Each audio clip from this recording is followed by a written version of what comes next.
मौसम एवं जलवायु यानी वेदर एंड क्लाइमेट।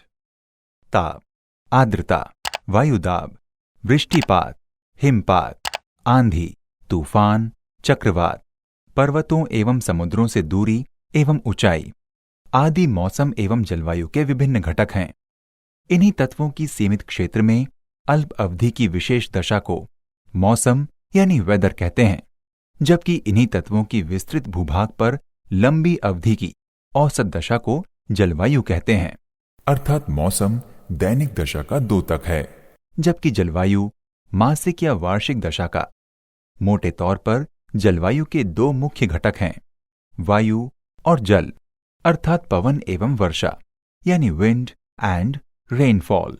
चूंकि पवन एवं वर्षा के आधार पर ही मूलतः जलवायु का निर्माण होता है, अतः हमें सर्वप्रथम पवनों का अध्ययन करना है और इसी के तहत जलवायु कटिबंधों की भी जानकारी प्राप्त करनी है। वायुदाब एवं वायुदाब की पेटियां। वायु एक भौतिक वस्तु है जो विभिन्न प्रकार की गैसों का यांत्रिक मिश्रण होती है। वायु का अपना स्वयं का भार होता है, जिससे वायु धरातल पर दबाव डालती है। यदि वायुदाब के स्थल वितरण पर दृष्टिपात किया जाए तो उसे दो प्रकारों से विभाजित किया जा सकता है। पहला, उच्च वायुदाब तथा उससे प्रदर्शित क्षेत्र को प्रतिचक्रवात या उच्च के नाम से जाना जाता है। दूसरा, निम्न वायुदाब तथा उससे प्रदर्शित क्षेत्र को चक्रवात या गर्त या निम्न के नाम से जाना जाता है। यदि सामान्य स्तर पर समस्त ग्लोब पर दृष्टि डाली जाए तो ये स्पष्ट हो जाता है कि उच्च दाब तथा निम्न दाब का समस्त ग्लोब पर एक निश्चित प्रणाली के अंतर्गत सुस्पष्ट वितरण है। ग्लोब पर वायुदाब की कुल 7 पेटियां हैं, जो 4 समूहों में हैं। नंबर 1, भूमध्य रेखीय निम्न वायुदाब पेटी। नंबर 2, उपोष्ण उच्च वायुदाब पेटी। नंबर 3, उपध्रुवीय निम्न वायुदाब पेटी। नंबर 4, ध्रुवीय उच्च वायुदाब पेटी। धरातल पर वायुदाब का भूमध्य रेखा से ध्रुवों तक कोई नियमित वितरण नहीं मिलता है। जहां भूमध्य रेखा के पास उच्च तापमान के कारण निम्न वायुदाब होता है, वहीं कर्क रेखा और मकर रेखा के पास उच्च वायुदाब मिलता है। यहां से ध्रुवों की ओर तापमान में गिरावट के कारण वायुदाब को बढ़ना चाहिए, परंतु 60 डिग्री अक्षांशों के पास वायुदाब निम्न हो जाता है।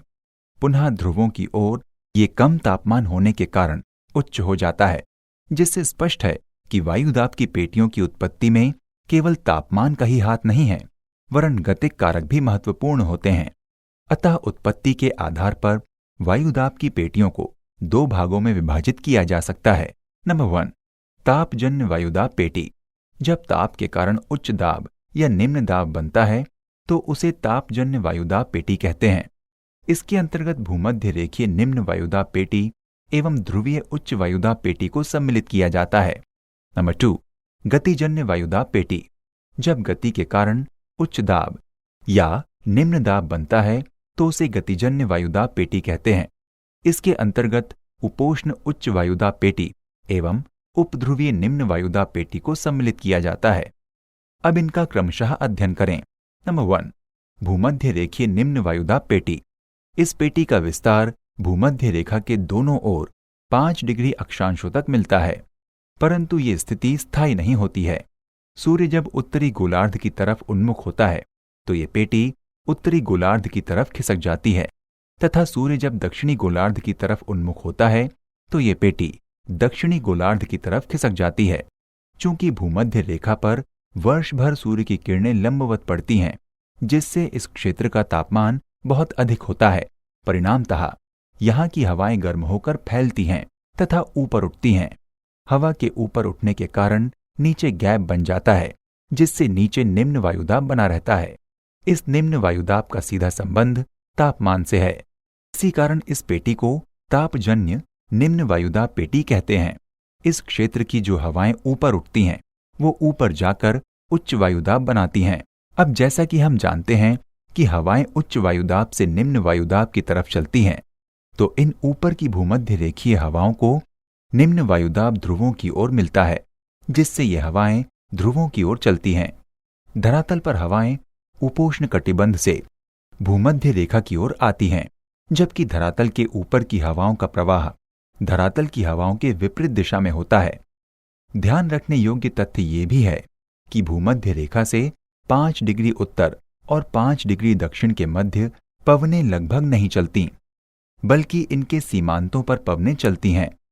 0 से 5 डिग्री तक के इस क्षेत्र को शांत मंडल यानी जोन ऑफ काम या डोलड्रम कहते हैं। नंबर 2, उपोष्ण कटिबंधीय उच्च वायुदाब पेटी। ये पेटी दोनों गोलार्धों में 30 से 35 डिग्री अक्षांशों के बीच पाई जाती है। यहां ध्यान देने योग्य बात यह है कि इस भाग में शीतकाल के कुछ महीनों को छोड़कर तापमान ऊंचा रहता है। गर्मियों में तो ग्लोब का उच्चतम तापमान अंकित किया जाता है। चूंकि तापमान उच्च होने पर वायुदाब निम्न होना चाहिए, लेकिन इस पेटी में ऐसा नहीं होता है। यहां पर उच्च वायुदाब बनता है, लेकिन नियमतः ऐसा नहीं होना चाहिए। अतः स्पष्ट है कि इस पेटी का उच्च वायुदाब तापमान से संबंधित ना होकर पृथ्वी की दैनिक गति तथा वायु के अवतलन से संबंधित है।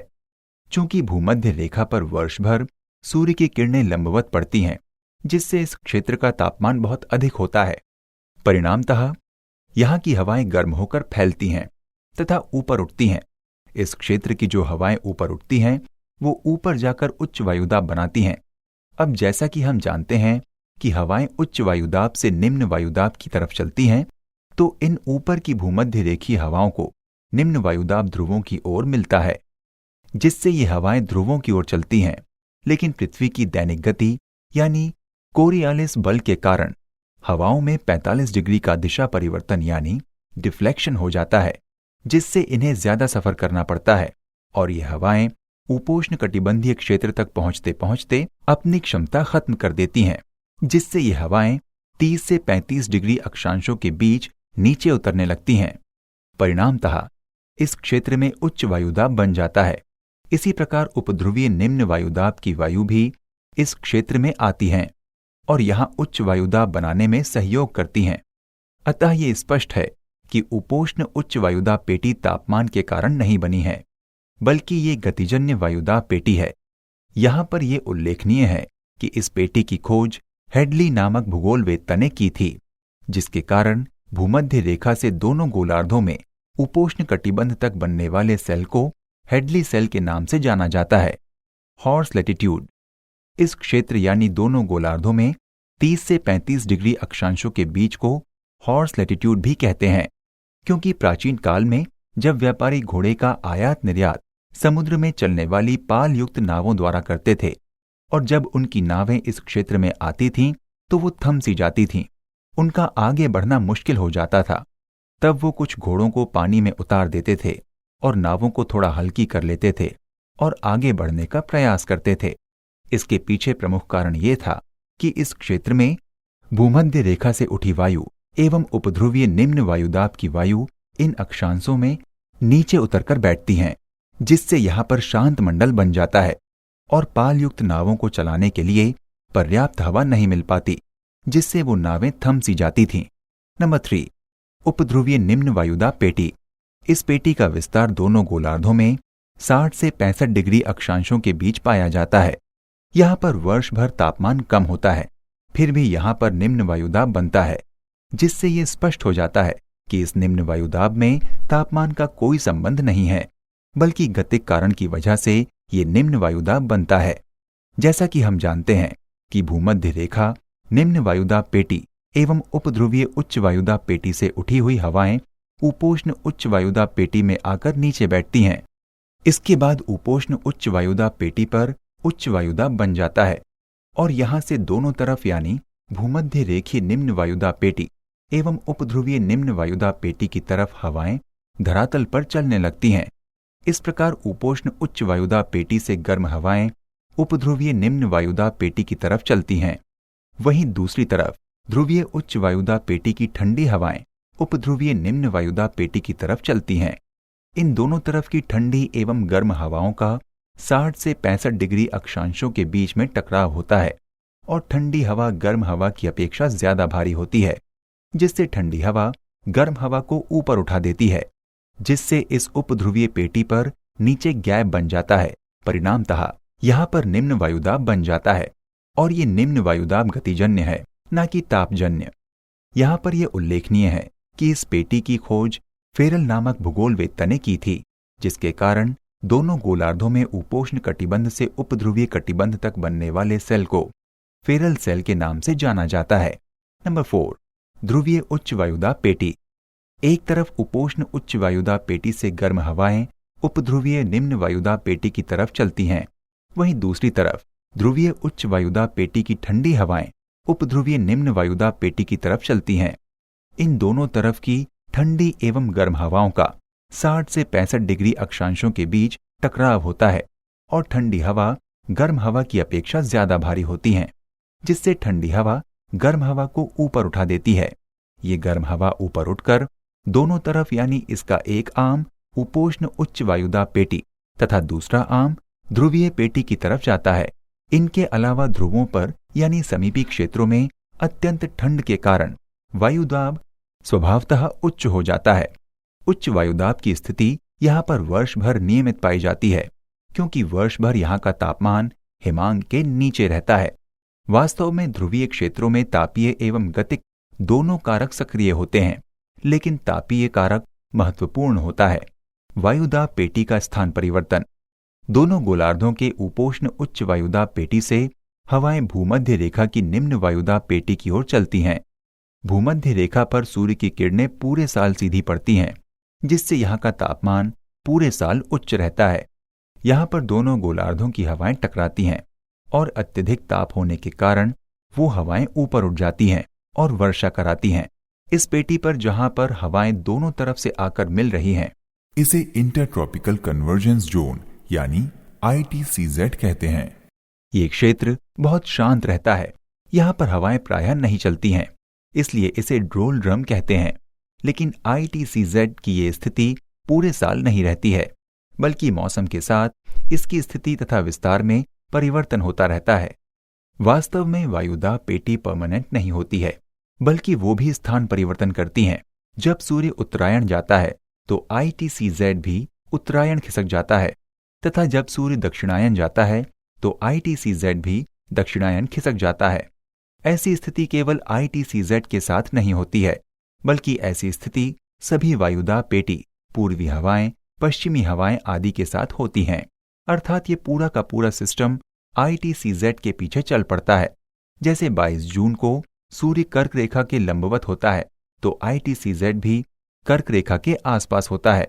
अब ITCZ के साथ कन्वर्ज होने के लिए भूमध्य रेखा के दोनों तरफ की पूर्वी हवाएं ITCZ के पास आती हैं और इनके साथ साथ पश्चिमी हवाएं भी ITCZ को फॉलो करेंगी। तो इस प्रकार हम कह सकते हैं कि सूर्य के उत्तरायण एवं दक्षिणायन होने की वजह से पूरा का पूरा सिस्टम उत्तरायण एवं दक्षिणायन होता रहता है। पवन यानी विंड। प्राकृतिक रूप से गतिशील वायु को पवन कहते हैं। पवनें वायुदाब में भिन्नता के कारण चला करती हैं। सामान्यतः वायुदाब में भिन्नता सूर्यताप के कारण होती है। अतः सामान्यतः सूर्यताप के कारण ही पृथ्वी पर निम्न वायुदाब एवं उच्च वायुदाब की पेटियां बनती हैं। पवनें स्वभावतया उच्च वायुदाब से निम्न वायुदाब की ओर चला करती हैं। अमेरिकी वैज्ञानिक फेरल के नियम के अनुसार पवनें उत्तरी गोलार्ध में अपने दाईं ओर तथा दक्षिणी गोलार्ध में अपने बाईं ओर मुड़ जाया करती हैं। अर्थात उत्तरी गोलार्ध में दक्षिणावर्त यानी क्लॉकवाइज तथा दक्षिणी गोलार्ध में वामावर्त यानी एंटी क्लॉकवाइज मुड़ती हैं। पवनों के प्रकार। पवनें मुख्यतः 3 प्रकार की होती हैं। नंबर 1 स्थायी पवनें, नंबर 2 अस्थायी पवनें, नंबर 3 स्थानीय पवनें। अब हम इन पवनों के बारे में क्रमशः जानकारी प्राप्त करें। नंबर 1 स्थायी पवनें। जो पवनें पृथ्वी पर विद्यमान स्थायी उच्च वायुदाब कटिबंध से स्थायी निम्न वायुदाब कटिबंध की ओर निरंतर चला करती हैं, उन्हें स्थायी पवन कहते हैं। उन्हें ही प्रचलित पवन, संवहनीय पवन, शाश्वत पवन, सन्मार्गी पवन, ग्रहीय पवन आदि नामों से भी जाना जाता है। ये 3 प्रकार की होती हैं। नंबर 1 व्यापारिक पवन, नंबर 2 पछुआ पवन, नंबर 3 ध्रुवीय पवन। अब हम इन तीनों पवनों का क्रमशः अध्ययन करें। नंबर 1 व्यापारिक पवनें यानी ट्रेड विंड्स। ट्रेड विंड्स में ट्रेड जर्मन भाषा का शब्द है, जिसका अर्थ है निश्चित पथ। स्पष्ट है कि इन पवनों का पथ निश्चित है, ये दोनों गोलार्धों में 0 से 30 डिग्री अक्षांशों के मध्य उपोष्ण उच्च वायुदाब कटिबंध से विषुवतीय निम्न वायुदाब कटिबंध की ओर प्रवाहित होती हैं। चूंकि ये हवाएं पूरब से उद्गमित होती हैं, इसलिए इन्हें पूर्वी हवाएं भी कहते हैं। उत्तरी गोलार्ध में इनकी दिशा उत्तर पूर्व से दक्षिण पश्चिम तथा दक्षिणी गोलार्ध में इनकी दिशा दक्षिण पूर्व से उत्तर पश्चिम होती है। नियमित दिशा के कारण प्राचीन समय में व्यापारियों को पाल युक्त जहाजों द्वारा सामान ढोने में सहूलियत होती थी। इसी के कारण इस पवन का नाम व्यापारिक पवन पड़ा। ध्यान रखने योग्य तथ्य ये भी है कि भूमध्य रेखा से 5 डिग्री उत्तर और 5 डिग्री दक्षिण के मध्य पवनें लगभग नहीं चलती, बल्कि इनके सीमांतों पर पवनें चलती हैं। 0 से 5 डिग्री तक के इस क्षेत्र को शांत मंडल यानी जोन ऑफ काम या डोलड्रम कहते हैं। इस क्षेत्र अर्थात दोनों गोलार्धों में 0 से 5 डिग्री अक्षांश तक, बल्कि कहीं कहीं 8 से 10 डिग्री अक्षांश तक में पाई जाने वाली जलवायु को विषुवतीय जलवायु या विषुवतीय जलवायु प्रदेश यानी द इक्वेटोरियल क्लाइमेटिक रीजन कहते हैं। इस जलवायु प्रदेश का सर्वाधिक विस्तार अफ्रीका के कॉन्गो बेसिन एवं दक्षिण अमेरिका महाद्वीप के अमेजन बेसिन में है, इसलिए इसे अमेजन तुल्य जलवायु प्रदेश भी कहते हैं। इस जलवायु प्रदेश को मौसम विहीन प्रदेश भी कहते हैं, क्योंकि यहाँ वर्ष भर सूर्य की किरणें लंबवत पड़ती हैं, इसलिए वर्ष भर तापमान अधिक रहता है। अतः वर्ष भर गर्मी की ही ऋतु रहती है। यहाँ वार्षिक तापांतर विश्व में न्यूनतम अर्थात 3 डिग्री सेंटीग्रेड होता है। यहाँ की जलवायु अस्वास्थ्यकर होती है, इसलिए इसे निर्बलता के प्रदेश भी कहते हैं। इतना ही नहीं, यहाँ की जलवायु कार्य और कृषि की दशाओं के लिए भी प्रतिकूल हैं, इसलिए इस क्षेत्र का बहुत कम आर्थिक विकास हुआ है। अतः इसे निर्धनता का प्रदेश भी कहते हैं। दुनिया का ये एकमात्र ऐसा प्रदेश है जहाँ सूर्य अचानक उदित हो जाता है और अचानक छिप जाता है, इसलिए यहाँ गोधूली का प्रकाश यानी ट्विलाइट नहीं दिखाई देता। यहाँ पूर्वी द्वीप समूहों में अपराह्न में लगभग 3 से 4 बजे प्रतिदिन वर्षा होती है, इसलिए इसे 4 बजे की वर्षा का क्षेत्र कहते हैं। यहाँ जैव विविधता विश्व में सर्वाधिक है। यहाँ के विषुवत रेखीय उष्णार्ध वनों यानी ट्रॉपिकल रेनी फॉरेस्ट्स, जो कि कठोर लकड़ी के सदैव हरे भरे रहने वाले एवरग्रीन वन हैं, में वृक्षों की अनेक नस्लें पाई जाती हैं। यहाँ के वन बहुमंजिले होते हैं और वृक्षों की ऊंचाई लगभग 55 मीटर होती है। महोगनी, आबनूस, सिनकोना, सीडर, ताड़, बांस, रबर, बेंत, रोजवुड, गटापार्चा आदि यहाँ के प्रमुख वृक्ष हैं। इन वनों में टिसी नामक विषैली मक्खी पाई जाती है, जिसके काटने से निद्रा रोग हो जाता है और व्यक्ति की मृत्यु तक हो जाती है। विषुवतीय जलवायु प्रदेश की भांति कुछ अन्य जलवायु प्रदेश भी व्यापारिक पवनों के प्रवाह क्षेत्र में स्थित हैं, जिनका अध्ययन भी यहीं प्रासंगिक है। वे इस प्रकार हैं।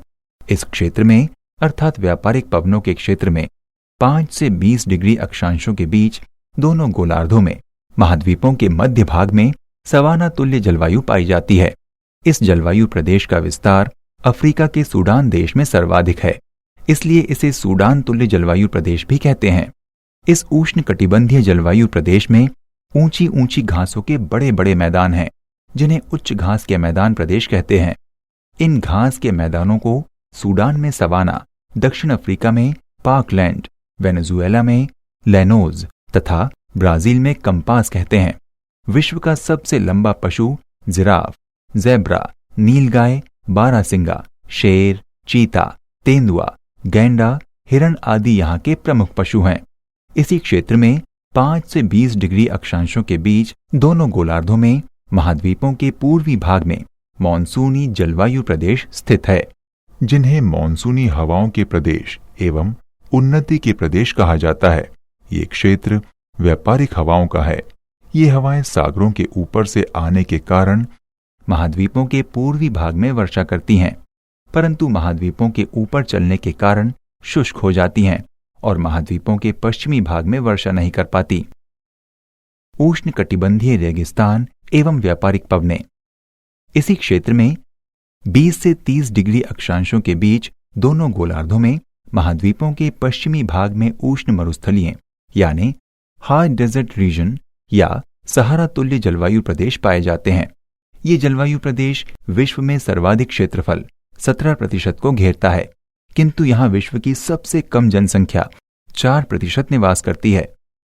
यहाँ मनुष्य को जीवन यापन करने के लिए प्रकृति से जूझना पड़ता है, इसलिए इसे अनंत कठिनाइयों का प्रदेश कहते हैं। इन क्षेत्रों में वर्षा बहुत कम अर्थात 5 से 25 सेंटीमीटर तक ही होती है। इसलिए यहाँ कर्क रेखा एवं मकर रेखा के पश्चिमी सीमांत पर मरुस्थल पाए जाते हैं। इसके 2 प्रमुख कारण हैं। पहला तो उष्णकटिबंधीय व्यापारिक पवनें तथा दूसरा ठंडी जलधाराएं। चूंकि व्यापारिक पवनें पूरब से पश्चिम दिशा में प्रवाहित होती हैं, इनके पास जो भी नमी होती है उसको ये महाद्वीप के पूर्व तरफ से वर्षा के रूप में देती हुई चलती है। लेकिन जब ये महाद्वीप के पश्चिम भाग में पहुंचती है तो इनके पास इतनी नमी होती ही नहीं है कि ये हवाएं वर्षा करा पाएं, तथा इनके साथ साथ महाद्वीप के इन पश्चिमी भागों में ठंडी जलधाराएं बहती हैं, जिन पवनों के पास अगर कुछ थोड़ी बहुत नमी बची भी है तो उस नमी को सुखा देती है, यानी ड्राइंग इफेक्ट देती हैं। परिणामतः वर्षा नहीं होती है। अब हम महाद्वीपों के पश्चिमी भागों में पाए जाने वाले मरुस्थल एवं उनको ड्राइंग इफेक्ट देने वाली ठंडी जलधाराओं के बारे में जानें। उत्तरी अमेरिका महाद्वीप में कोलोराडो एवं एरिजोना के मरुस्थल तथा मोजावे एवं सोनोरन मरुस्थल, मोजावे एवं सोनोरन मरुस्थल को कैलिफोर्निया की ठंडी जलधारा ड्राइंग इफेक्ट देती है। दक्षिण अमेरिका महाद्वीप में पेरू का मरुस्थल एवं अटाकामा मरुस्थल चिली, इनको पेरू ठंडी जलधारा ड्राइंग इफेक्ट देती है। अफ्रीका महाद्वीप में कालाहारी मरुस्थल, ये मरुस्थल दक्षिण अफ्रीका, बोत्सवाना, नामीबिया में फैला है। सहारा का मरुस्थल ये विश्व का सबसे बड़ा मरुस्थल है और लीबिया, अल्जीरिया, नाइजीरिया, नाइजर, चाड, माली आदि देशों में फैला है। इसको कनारी ठंडी जलधारा ड्राइंग इफेक्ट देती है। नामिब मरुस्थल, ये दक्षिण पश्चिम अफ्रीका में नामीबिया देश में अवस्थित है। इसको बेंगुला ठंडी जलधारा ड्राइंग इफेक्ट देती है। एशिया महाद्वीप में सीरिया मरुस्थल, अरब का मरुस्थल, इसमें हमद, नेफद, रब अल खाली आदि हैं। थार मरुस्थल, ये भारत के राजस्थान में है। ये दक्षिण एशिया का सबसे बड़ा मरुस्थल है। ऑस्ट्रेलिया में great Sandy, Gibson, great Victoria तथा सिम्पसन आदि पश्चिमी ऑस्ट्रेलिया के मरुस्थल हैं। इनको पश्चिमी ऑस्ट्रेलियन ठंडी जलधारा ड्राइंग इफेक्ट देती हैं। अभी बताए गए सारे मरुस्थल महाद्वीपों के पश्चिमी क्षेत्र में अवस्थित हैं। एकमात्र गोबी का मरुस्थल इसका अपवाद है, जो कि ना तो महाद्वीप के पश्चिम में है और ना ही कर्क या मकर रेखा पर है, बल्कि एशिया महाद्वीप के मध्य में चीन और मंगोलिया में स्थित है। इन मरुस्थलों में कहीं कहीं हरे भरे क्षेत्र भी पाए जाते हैं, जिन्हें मरुद्यान कहते हैं। इन मरुस्थलों में आबादी विरल है और वनस्पतियों का लगभग अभाव है। यद्यपि कुछ मरुदिभिद वनस्पतियां पाई जाती हैं। यहाँ कई प्रकार के खनिजों का विपुल भंडार निक्षेपित है। कोलोराडो और एरिजोना के मरुस्थल सोना, चांदी और तांबा के लिए, चिली के आटाकामा का मरुस्थल तांबा के लिए, अरब के मरुस्थल खनिज तेल यानी क्रूड ऑयल के लिए, पश्चिमी ऑस्ट्रेलिया के मरुस्थल कालगुरली एवं कूलगार्डी स्वर्ण के लिए विश्व में विख्यात है। इन मरुस्थलों में ऊंट आवागमन का मुख्य साधन है, जिसे मरुस्थल का जहाज कहते हैं। नंबर 2, पछुआ पवनें यानी वेस्टर्लीज विंड्स। अभी तक हमने व्यापारिक पवनें एवं उन पवनों के प्रभाव क्षेत्र में अवस्थित विभिन्न जलवायु कटिबंधों यानी क्लाइमेटिक रीजन का अध्ययन किया। अब हम पछुआ पवन एवं इन पवनों के प्रभाव क्षेत्र में स्थित जलवायु कटिबंधों का अध्ययन करेंगे। पछुआ पवनें दोनों गोलार्धों में 30 से 60 डिग्री अक्षांशों के बीच प्रवाहित होती हैं। ये हवाएं पश्चिम दिशा से उद्गमित होती हैं, इसलिए इन्हें पछुआ पवनें कहते हैं। इनकी दिशा उत्तरी गोलार्ध में दक्षिण पश्चिम से उत्तर पूर्व तथा दक्षिणी गोलार्ध में उत्तर पश्चिम से दक्षिण पूर्व की ओर होती है। इन पवनों के क्षेत्र में दक्षिणी गोलार्ध में स्थल का लगभग अभाव है, अतः अवरोधक न होने के कारण पवनें अत्यंत वेग के साथ ध्वनि करती हुई चलती हैं, जिन्हें अलग अलग अक्षांशों पर अलग अलग नामों से जाना जाता है। 40 अंश दक्षिणी अक्षांश पर प्रवाहित होने वाली पवनों को गरजता चालीसा यानी रोरिंग 40s, के नाम से जाना जाता है। इसी प्रकार 50 डिग्री दक्षिणी अक्षांश पर बहने वाली पवन को तड़पता 50 यानी फ्यूरियस 50s तथा 60 डिग्री दक्षिणी अक्षांश पर प्रवाहित होने वाली पवन को चीखता 60 यानी श्रीकिंग 60s के नाम से जाना जाता है। सागर के ऊपर चलने के कारण ये हवाएं पर्याप्त नमी ग्रहण कर लेती हैं और अपने अक्षांशों पर महाद्वीपों के पश्चिमी भागों में पर्याप्त वर्षा करती हैं। इन्हीं पवनों के क्षेत्र में दोनों गोलार्धों में 30 से 36 डिग्री अक्षांशों के बीच के क्षेत्र को घोड़े का अक्षांश यानी हॉर्स लैटिट्यूड कहते हैं। इसको घोड़े का अक्षांश कहने के पीछे एक पुरानी कहानी है। चूंकि दोनों गोलार्धों में 30 से 36 डिग्री अक्षांशों के बीच उच्च वायुदाब की स्थिति पाई जाती है, ये अक्षांश दो विपरीत पवनों यानी व्यापारिक एवं पछुआ के बीच विभाजन का कार्य करती हैं तथा इस क्षेत्र में भूमध्य रेखीय एवं उपध्रुवीय क्षोभ मंडल के ऊपर की हवाएं आकर बैठती हैं। अतः यहाँ पर पवन का क्षैतिज संचार नहीं होता है। चीन काल में जब व्यापारियों के घोड़े से लदे हुए पाल युक्त जहाज इस क्षेत्र में फंस जाते थे तो उनका आगे बढ़ना मुश्किल हो जाता था। अतः आगे बढ़ने के लिए वे अपने जहाज में लदे घोड़ों में से कुछ घोड़ों को समुद्र में उतार दिया करते थे तथा जहाज को हल्का करके आगे बढ़ने का प्रयास करते थे। इसी कारण इसको हॉर्स लैटिट्यूड कहा जाने लगा। पछुआ पवनों के क्षेत्र में 30 से 45 डिग्री अक्षांशों के बीच दोनों गोलार्धों में महाद्वीपों के पश्चिमी भाग में भूमध्य सागरीय जलवायु प्रदेश स्थित है, जहां जाड़े में वर्षा होती है।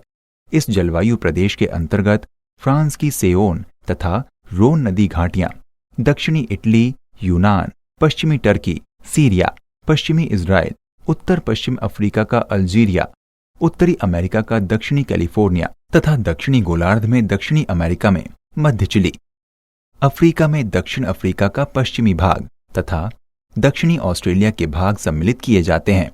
ये प्रदेश रसदार फलों के सबसे बड़े केंद्र हैं। अंगूर, संतरा, नींबू, नारंगी, अनार, अंजीर, आड़ू आदि यहाँ के प्रमुख फल हैं।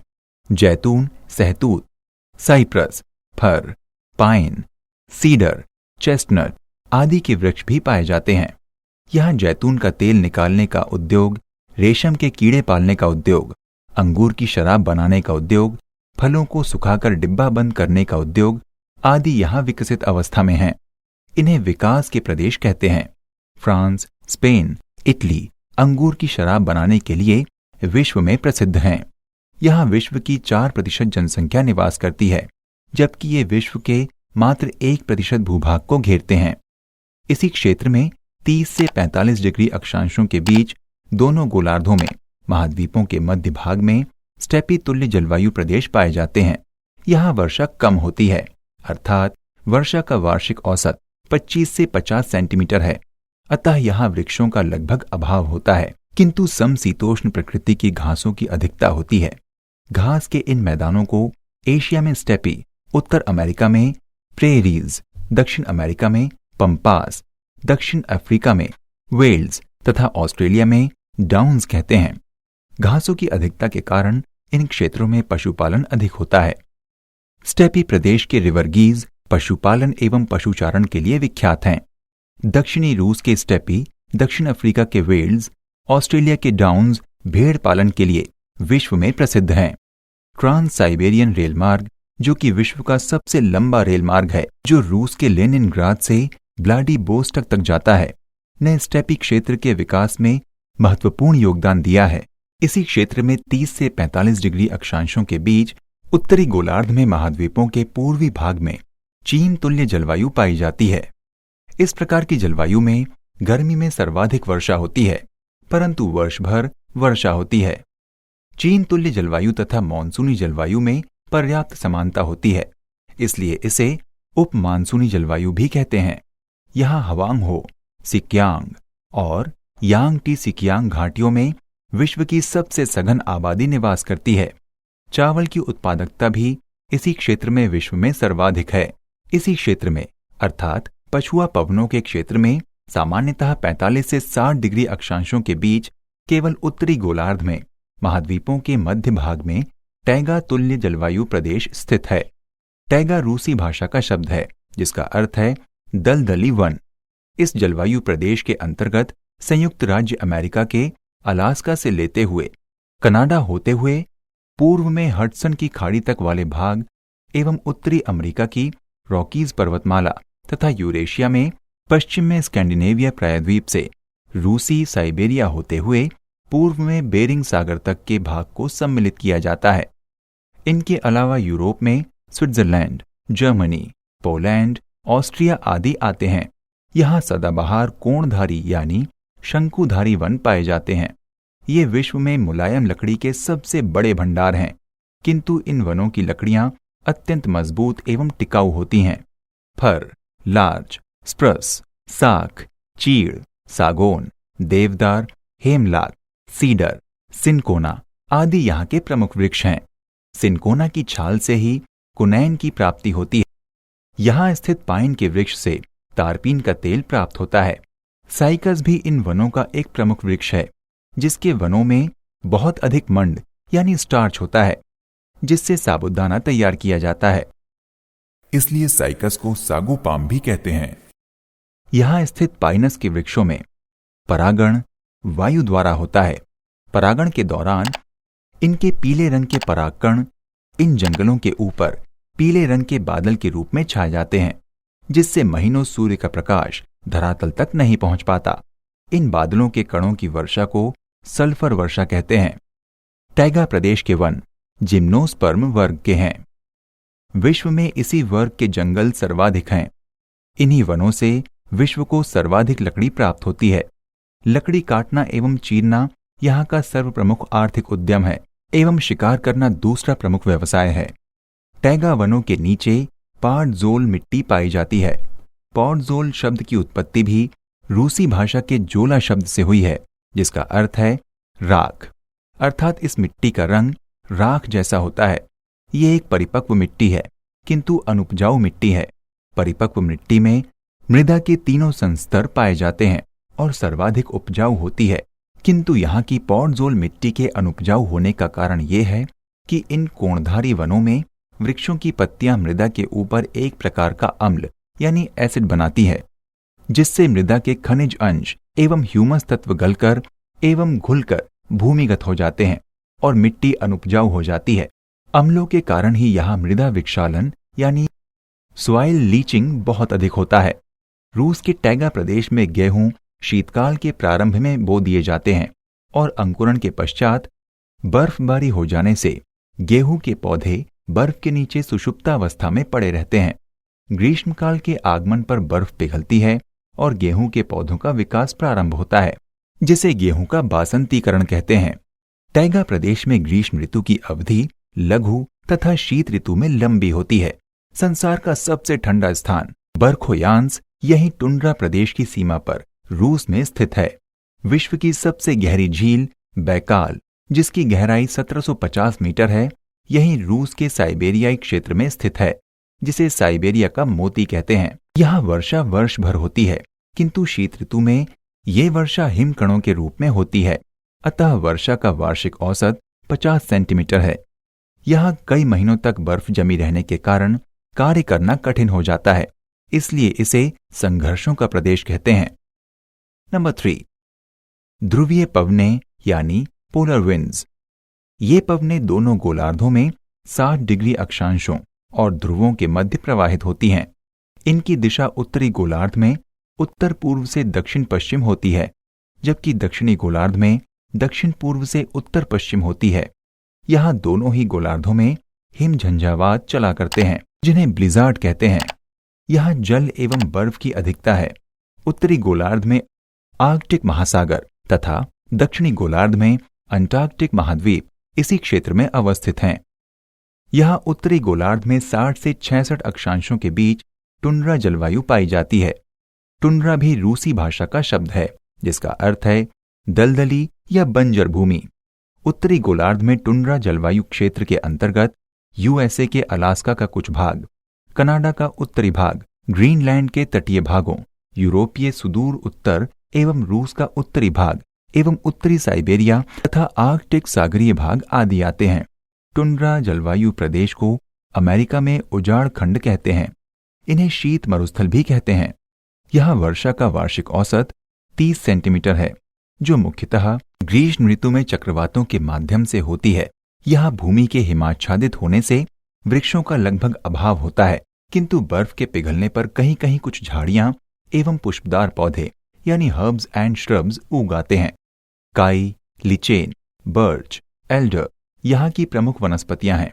ये क्षेत्र लगभग निर्जन है, किंतु कहीं कहीं असभ्य एवं आदिम जीवन व्यतीत करने वाली खानाबदोश जनजातियां निवास करती हैं, जिन्हें कनाडा तथा ग्रीनलैंड में एस्किमो, उत्तरी यूरोप में यूराल के पूरब में लैप्स, रूस में सेमोपेड्स, याकूत, तुंगू, चकची आदि नामों से जाना जाता है। यहाँ पर यह उल्लेखनीय है कि ग्रीनलैंड विश्व का सबसे बड़ा द्वीप है। ये डेनमार्क देश के आधिपत्य में है। नंबर 2, अस्थायी पवनें यानी टेम्परेरी विंड्स।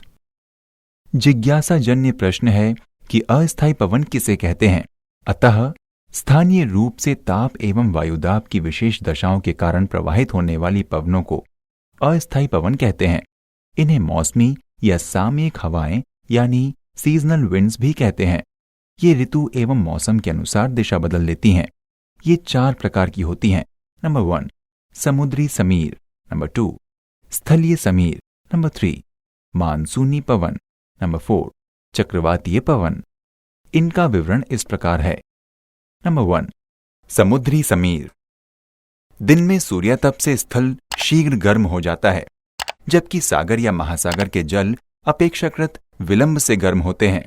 कारण यह है कि स्थल का घनत्व जल की तुलना में अधिक होता है, इसलिए स्थल पर सूर्य की ऊष्मा ऊपरी सतह पर केंद्रित रह जाती है, जबकि सागरों या महासागरों में सूर्य की ऊष्मा गहराई तक प्रविष्ट कर जाती है।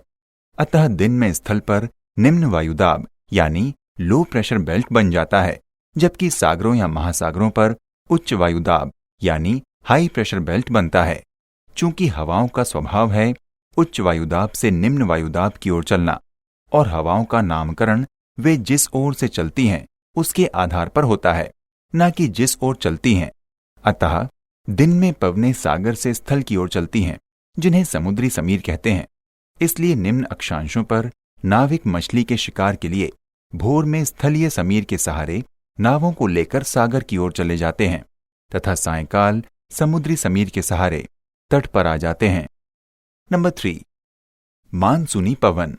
जब कुछ महीने तक पवनें स्थल से सागर की ओर और कुछ महीने तक सागर से स्थल की ओर चलती हैं, तो इन्हें मानसूनी पवन कहते हैं। इनका जन्म जल और थल की असमान परिस्थितियों के कारण होता है। वायुमंडल की ऊपरी सतह में घटित होने वाले वायुवीय परिवर्तन भी मानसून की उत्पत्ति के कारण बनते हैं। आधुनिक शोधों एवं सिद्धांतों के अनुसार इनकी उत्पत्ति में जेट धाराओं का महत्वपूर्ण स्थान है। यद्यपि ये आज तक पता नहीं लगाया जा सका है कि इनकी उत्पत्ति वस्तुतः किस स्थान से होती है। मानसून शब्द की उत्पत्ति अरबी भाषा के मौसिम शब्द से हुई। इस पवन की खोज सर्वप्रथम हिप्पालस ने अरब सागर पर की थी। ये पवनें उन क्षेत्रों में चला करती हैं जहां विशाल जलीय एवं स्थलीय क्षेत्रों की समीपता होती है। Bharat, Bangladesh, Pakistan, Sri Lanka, Myanmar, Thailand, Indonesia, Malaysia, Taiwan, पूर्वी चीन आदि में यही पवनें प्रवाहित होती हैं। ये पवनें भारत में जून माह के प्रारंभ में मालाबार तट, केरल में मूसलाधार वर्षा के साथ आती हैं। यही पवनें जब सितंबर माह में उत्तर पूर्व की ओर से सागर की ओर अर्थात बंगाल की खाड़ी की ओर लौटती हैं, तो इन्हें उत्तर पूर्वी मानसून या लौटता मानसून कहते हैं। नंबर 4, चक्रवातीय पवन। जब कभी कहीं निम्न वायुदाब का केंद्र चारों ओर से उच्च वायुदाब के क्षेत्र से घिर जाता है, तो वहां पवनें बाहर से अंदर की ओर चक्राकार गति में चला करती हैं। उन्हें चक्रवातीय पवन कहते हैं। ये पवनें प्रायः अपने साथ वर्षा एवं तूफान लाती हैं। जब कभी कहीं उच्च वायुदाब का केंद्र चारों ओर से निम्न वायुदाब के क्षेत्र से घिर जाता है, तो पवनें अंदर से बाहर की ओर चक्राकार गति में चला करती हैं, जिन्हें प्रतिचक्रवातीय पवन यानी एंटी साइक्लोनिक विंड कहते हैं। ये पवनें अपने साथ वर्षा या तूफान न लाकर सुहावना मौसम लाती हैं।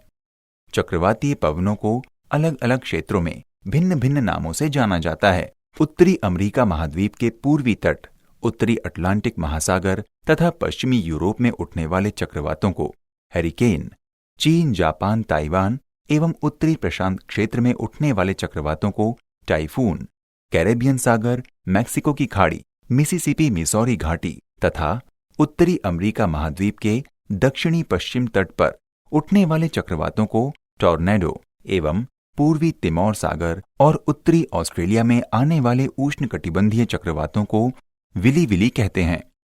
इनमें टॉर्नेडो सर्वाधिक घातक चक्रवात होते हैं। नंबर 3, स्थानीय पवनें यानी लोकल विंड्स। हवाओं को कुछ विशेष गुणों एवं विशेषताओं के आधार पर भिन्न भिन्न स्थानों पर लाती हैं। ये स्थानीय ताप और वायुदाब की दशाओं के कारण उत्पन्न होती हैं। इनका प्रवाह क्षेत्र एवं समय छोटा एवं सीमित होता है। कुछ प्रमुख स्थानीय पवनें निम्नवत हैं। Number 1, Chinook. ये रॉकी पर्वत के पूरब में बहने वाली शुष्क एवं गर्म हवाएं हैं। इन्हें स्नो ईटर के नाम से भी जाना जाता है। ये प्रेयरी मैदान पर बर्फ को पिघला देती हैं, जिससे शीतकाल में भी हरी भरी घासें उगाती हैं एवं चारागाह वर्ष भर खुले रहते हैं तथा शीत ऋतु की अवधि घटा देती है। नंबर 2, सिरक्को। ये सहारा रेगिस्तान के उत्तर दिशा में भूमध्य सागर की ओर चलकर स्पेन, इटली आदि में बहने वाली शुष्क एवं गर्म पवन है। अफ्रीका में सिरक्को को कई स्थानीय नामों से संबोधित किया जाता है, जैसे ट्यूनीसिया में चिली, लीबिया में गिबली तथा मिस्र में खमसिन। इससे खूनी वर्षा यानी ब्लड रेन होती है। सहारा रेगिस्तान की रेतीली आंधी जब भूमध्य सागर को पार कर इटली में पहुंचती है तो लाल रंग के रेत एवं बालू के कण नीचे गिरने लगते हैं, जिसे खूनी वर्षा कहते हैं। नंबर 3, सिमूम। अफ्रीका के सहारा मरुस्थल में बहने वाली अत्यंत तीव्र एवं गर्म रेतीली आंधी को सिमूम कहते हैं। इसे ही स्पेन में लिविची, लीबिया में गिबली, ट्यूनेशिया में चिली एवं इटली में सिरक्को कहते हैं। नोट। नंबर 1, एर्ग। सहारा क्षेत्र में रेत की अधिकता वाली भूमि को एर्ग कहते हैं। नंबर 2, रेग। अल्जीरिया के सहारा में बजरी युक्त पथरीला मरुस्थल रेग कहलाता है। नंबर 3, सेरिर। लीबिया एवं मिस्र में कंकरों पत्थरों वाले मरुस्थल को सेरिर कहते हैं। नंबर 4, बोरा। एड्रियाटिक सागर के पूर्वी किनारे तथा इटली के उत्तर में बहने वाली ठंडी एवं शुष्क पवन को बोरा कहते हैं। ये अत्यंत तीव्र गति से चलती है। एड्रियाटिक सागर से होकर आने के कारण ये नमी भी धारण कर लेती है। Number 5, solano. स्पेन में बहने वाली ठंडी एवं शुष्क हवा सोलानो कहलाती है। नंबर 6, फॉन एवं मिस्ट्रल। ये दोनों हवाएं आल्पस पर्वत से उत्पन्न होती हैं, किंतु फॉन गर्म एवं शुष्क पवन है, जबकि मिस्ट्रल ठंडी एवं शुष्क पवन है। फॉन आल्पस पर्वत के दक्षिणी ढाल के ऊपर चढ़कर उत्तरी ढाल से नीचे उतर जाती है। ये प्रमुखतः स्विट्जरलैंड में बहती है, जबकि मिस्ट्रल रूम सागर से पूर्व तथा दक्षिण पूर्व की तरफ फ्रांस के मध्यवर्ती पठार से होकर चलती है। फॉन से स्विट्जरलैंड में फल शीघ्र पक जाते हैं, जबकि मिस्ट्रल फ्रांस में अंगूर की फसलों को नष्ट कर देती है। Number 7, Harmattan. ये हवाएं सहारा रेगिस्तान के पूर्वी भाग में उत्तर पूर्व तथा पूरब दिशा से गिनी की तट की तरफ चलती है। वास्तव में ये हवाएं उत्तर पूर्वी व्यापारिक हवाओं का ही रूप हैं। ये हवाएं गिनी के आसपास शीतलता लिए हुए बहती है। शीतल, मंद, सुगंध आदि विशेषताओं के कारण इसे गिनी का डॉक्टर कहा जाता है। नंबर 8, खमसिन। ये पवन दक्षिण अफ्रीका से मिस्र तक अप्रैल से जून तक के किन्हीं 50 दिनों तक बहने वाली गर्म पवन है। इन्हें 50 के अंकों से भी अभिव्यक्त किया जाता है। नंबर 9, जोंडा। ये दक्षिण अमेरिका के एंडीज पर्वत के पूर्वी ढाल से नीचे मैदानों की ओर अर्जेंटीना एवं उरुग्वे में बहने वाली उष्ण एवं शुष्क पवन है। नंबर 10, सांता अना। ये उत्तरी अमेरिका के रॉकी पर्वत के पश्चिम में, दक्षिणी कैलिफोर्निया में पूर्व पश्चिम विस्तृत घाटी में चैनल पवन के रूप में बहने वाली गर्म एवं शुष्क पवन है। इससे फल एवं पेड़ सूख जाते हैं तथा जंगलों में आग लग जाती है। इस तरह की पवन को जापान में यामो तथा मध्य यूरोप में ट्रैमोंटाने कहते हैं। नंबर 11, पुर्गा। हिमयुक्त साइबेरियाई हवा को पुर्गा कहते हैं। ये यात्रियों को अपना मार्ग खोज पाना असंभव बना देती है, कुत्तों की सूंघने की शक्ति समाप्त कर देती है और वे मालिक की आज्ञा मानने से इनकार कर देते हैं।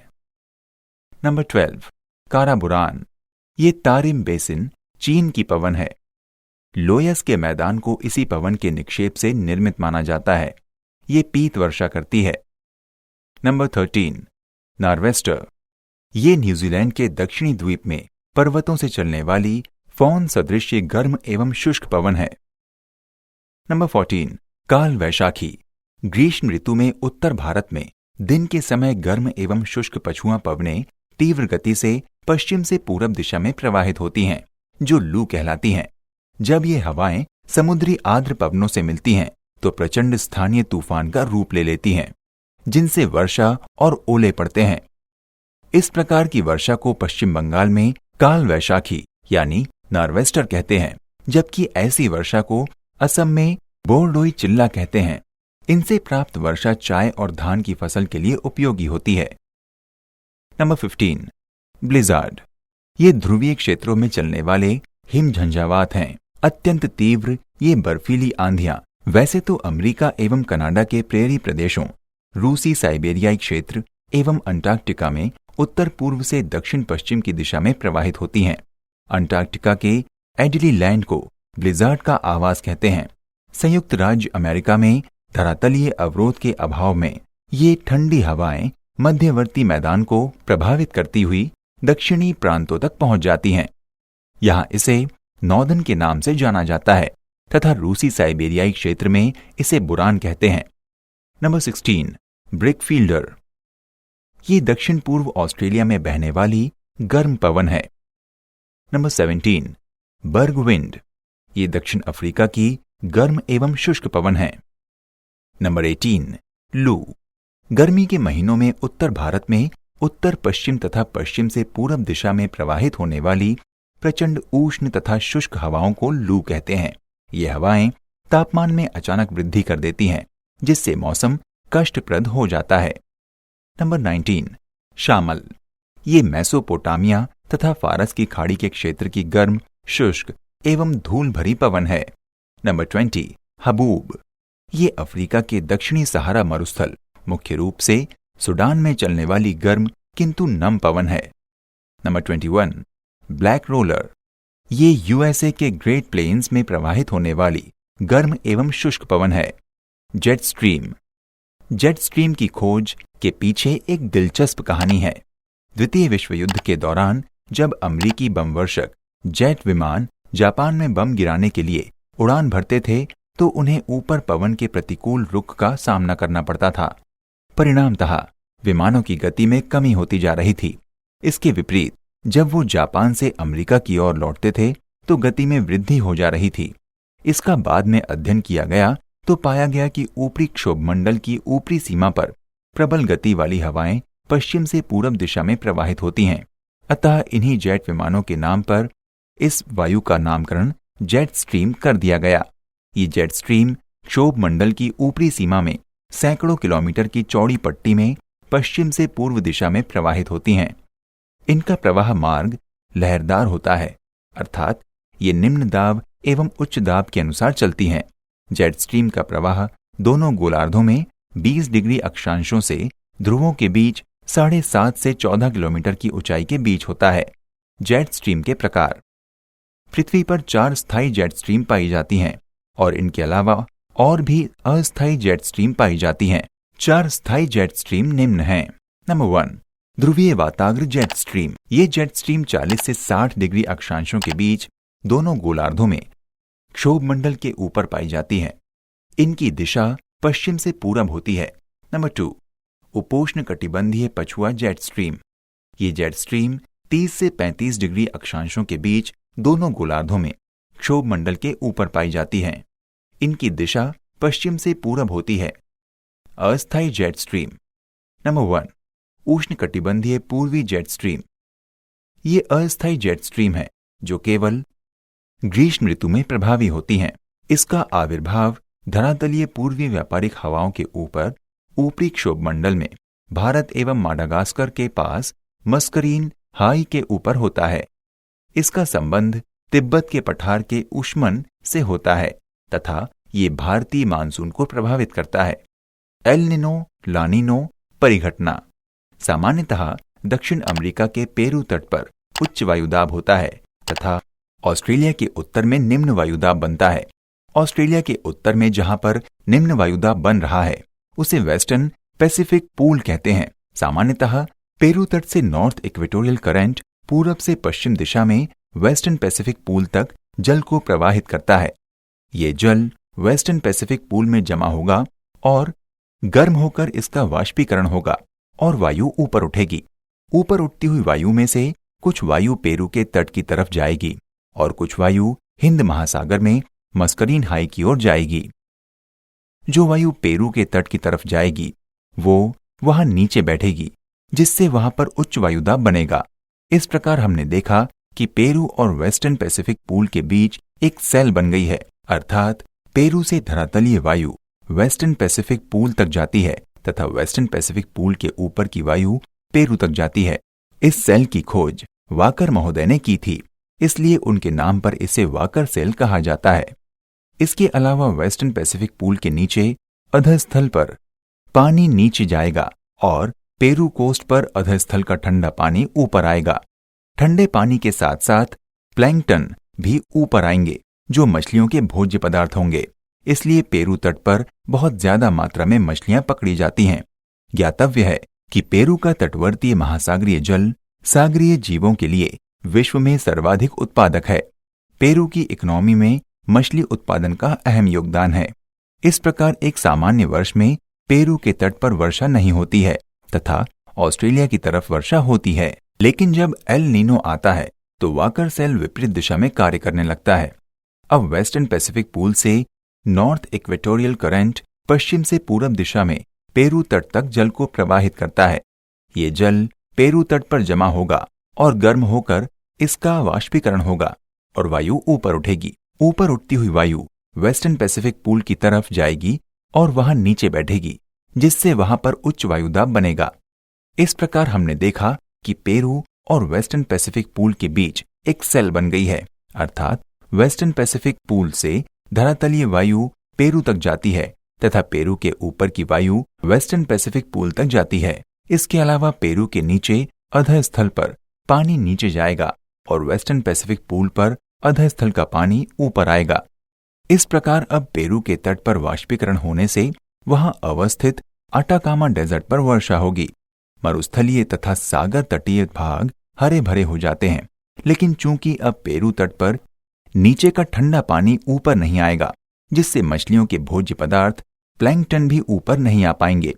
केवल तट पर गर्म पानी होगा जिससे मछलियां मरने लगेंगी या तो वो पलायन कर जाएंगी। इस प्रकार पेरू में मछली उत्पादन घट जाएगा। इसलिए तो पेरू के लोग गॉड से दुआ करते हैं, ए God give us rain keep El Nino away, यानी हे ईश्वर हमें वर्षा दीजिए मगर एल नीनो को भगाइए। यहाँ पर यह उल्लेखनीय है कि जिस वर्ष एल नीनो अधिक प्रबल होती है उस वर्ष भारत, इंडोनेशिया आदि देश में वर्षा कम होती है। इसे ही इंसो चक्र यानी El Nino southern oscillation circle कहते हैं और कुछ वैज्ञानिक इसी ईसो चक्र को विश्वव्यापी मौसम स्वरूपों का शक्तिशाली संचालक मानते हैं। ला नीनो। वैज्ञानिकों का मानना है कि एल नीनो जनित पूर्वी एशिया में सूखे की स्थिति को ला नीनो बदल देता है। ला नीनो के आगमन के साथ पश्चिमी प्रशांत महासागर के उष्णकटिबंधीय भाग में तापमान में वृद्धि होने से वाष्पीकरण अधिक होता है तथा इंडोनेशिया एवं इसके समीपवर्ती भागों के साथ साथ भारत में भी सामान्य से अधिक वर्षा होती है जिससे बाढ़ आने का खतरा बढ़ जाता है। ला नीनो एल नीनो पर विपरीत प्रभाव डालता है। इसके द्वारा एल नीनो द्वारा उत्पन्न की गई विपरीत स्थिति को बदल दिया जाता है और फिर से सामान्य स्थिति हो जाती है। इसमें दक्षिण अमेरिका के पेरू तट पर उच्च वायुदाब होता है। तथा ऑस्ट्रेलिया के उत्तर में निम्न वायुदाब बनता है। ऑस्ट्रेलिया के उत्तर में जहां पर निम्न वायुदाब बन रहा है उसे वेस्टर्न पैसिफिक पूल कहते हैं। सामान्यतः पेरू तट से नॉर्थ इक्वेटोरियल करंट पूरब से पश्चिम दिशा में वेस्टर्न पैसिफिक पूल तक जल को प्रवाहित करता है। ये जल वेस्टर्न पैसिफिक पूल में जमा होगा और गर्म होकर इसका वाष्पीकरण होगा और वायु ऊपर उठेगी। ऊपर उठती हुई वायु में से कुछ वायु पेरू के तट की तरफ जाएगी और कुछ वायु हिंद महासागर में मस्करीन हाई की ओर जाएगी। जो वायु पेरू के तट की तरफ जाएगी वो वहां नीचे बैठेगी, जिससे वहां पर उच्च वायुदाब बनेगा। इस प्रकार हमने देखा कि पेरू और वेस्टर्न पैसिफिक पूल के बीच एक सेल बन गई है, अर्थात पेरू से धरातलीय वायु वेस्टर्न पैसिफिक पूल तक जाती है तथा वेस्टर्न पैसिफिक पूल के ऊपर की वायु पेरू तक जाती है। इस सेल की खोज वॉकर महोदय ने की थी, इसलिए उनके नाम पर इसे वॉकर सेल कहा जाता है। इसके अलावा वेस्टर्न पैसिफिक पूल के नीचे अधस्थल पर पानी नीचे जाएगा और पेरू कोस्ट पर अधस्थल का ठंडा पानी ऊपर आएगा। ठंडे पानी के साथ साथ प्लैंकटन भी ऊपर आएंगे जो मछलियों के भोज्य पदार्थ होंगे। इसलिए पेरू तट पर बहुत ज्यादा मात्रा में मछलियां पकड़ी जाती हैं। ज्ञातव्य है कि पेरू का तटवर्तीय महासागरीय जल सागरीय जीवों के लिए विश्व में सर्वाधिक उत्पादक है। पेरू की इकोनॉमी में मछली उत्पादन का अहम योगदान है। इस प्रकार एक सामान्य वर्ष में पेरू के तट पर वर्षा नहीं होती है तथा ऑस्ट्रेलिया की तरफ वर्षा होती है। पवन के कार्य या पवन निर्मित आकृतियां। नंबर 1, बालू का स्तूप एवं बरखान। मरुस्थलीय क्षेत्र में जब पवन के मार्ग में कोई अवरोध आ जाता है तो पवनें अपने साथ लाए हुए रेत, बालू और चूर्णों का अवरोध के सहारे निक्षेप करती हैं। ये निक्षेप एक टीले का रूप ले लेता है जिसे बालू का स्तूप कहते हैं। जब बालू का स्तूपों का जमाव अर्धचंद्राकार हो जाता है तो उसे बरखान कहते हैं। नंबर 2, वातगर्त। शुष्क क्षेत्रों में तीव्र पवनों के बार बार प्रहार से कोमल शैलों वाले भाग अपर्दन से विस्तृत होकर गर्त का रूप ले लेते हैं। इन गर्तों को वातगर्त या अपवाहन बेसिन कहते हैं। Number 3, inselberg. मरुस्थलीय क्षेत्रों में जब मुलायम और कठोर चट्टानें लंबवत रूप में आसपास स्थित होती हैं और वायु के प्रवाहों से मुलायम चट्टानों का अपर्दन हो जाता है तथा कठोर चट्टानें यथावत लंबवत खड़ी रह जाती हैं, तो कठोर चट्टानों की इन अवशिष्ट स्थलाकृतियों को इंसेलबर्ग कहते हैं। मरुस्थलीय क्षेत्रों में निर्मित ये गुंबदाकार टीले सागर में द्वीप के समान दिखाई पड़ते हैं, इसलिए इन्हें द्वीपाभगरी भी कहते हैं। नंबर 4, ज्यूगेन। जब मरुस्थलीय या रेगिस्तानी क्षेत्रों में कठोर चट्टानों के ऊपर मुलायम चट्टानों का आवरण बीच बीच में क्षैतिज रूप से होता है तो मुलायम चट्टानें वायु प्रहारों से अपर्दित हो जाती हैं तथा कठोर चट्टानें यथावत अवशिष्ट रहती हैं। ये स्थलाकृति ज्यूगेन कहलाती हैं। नंबर 5, छत्रक शिला या गारा। शुष्क एवं मरुस्थलीय क्षेत्रों में पवनों के साथ प्रवाहित होते रेत एवं शिलाचूर्ण चट्टानों के ऊपरी भाग की अपेक्षा निचले हिस्सों को अधिक अपर्दित करते हैं, जिससे चट्टानों का निचला भाग पतला तथा ऊपरी भाग चौड़ा हो जाता है जो एक छतरी का रूप धारण कर लेता है। इसे छत्रक शिला या गारा अथवा मशरूम रॉक कहते हैं। नंबर 6, यारडंग। रेगिस्तानी क्षेत्रों में जब मुलायम एवं कठोर चट्टानें लंबवत रूप में पास पास होती हैं तो पवनों के प्रहार से मध्य की मुलायम चट्टानें अपर्दित हो जाती हैं तथा कठोर चट्टानें पूर्ववत शेष रह जाती हैं। इनका पवनाभिमुख ढाल धीमा एवं अग्रभाग तीव्र ढाल वाला होता है। इन आकृतियों को यारडंग कहते हैं। नंबर 7, ड्रिकांटर। मरुस्थलीय क्षेत्र में लंबवत रूप में खड़ी चट्टानों को जब पवनें एक चतुष्फलक के रूप में काट देती हैं तो इसे ड्रिकांटर कहते हैं। चतुष्फलक का आधार धरातल पर तथा शीर्ष ऊपर की ओर होता है।